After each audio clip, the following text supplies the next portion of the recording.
बिस्मिल्लाहिर्रहमानिर्रहीम। अस्सलाम वालेकुम। JNN न्यूज़ के साथ मैं हूँ सुमेरा सुलेमान। बढ़ते हैं खबरों की जानिब।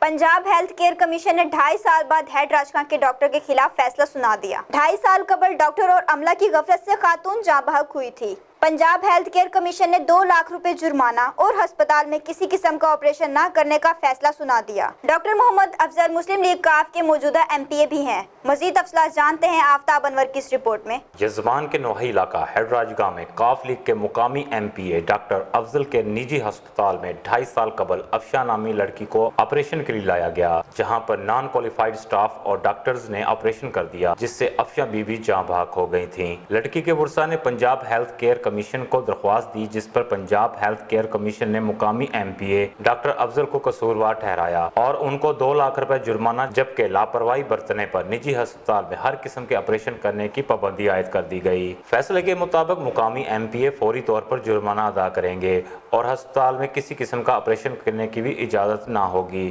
जबकि वर्सा ने इस फैसले को कीमती जान से खेलने वालों के खिलाफ इस मामूली फैसले को मानने से इनकार करते हुए मुकामी MPA डॉक्टर अफजल के खिलाफ हाई कोर्ट जाने का फैसला किया है और वजीर आजम इमरान खान से नोटिस लेने का मुतालबा किया है। Aftab Anwar, JNN news. बहुत शुक्रिया आफ्ताब अनवर। तफसीलात से आगाह करने के लिए मजीद खबरों और अपडेट्स के लिए देखते रहिए JNN news. You watching JNN News Network. For more news, subscribe our channel, press the bell icon and don't forget the comments. Thank you.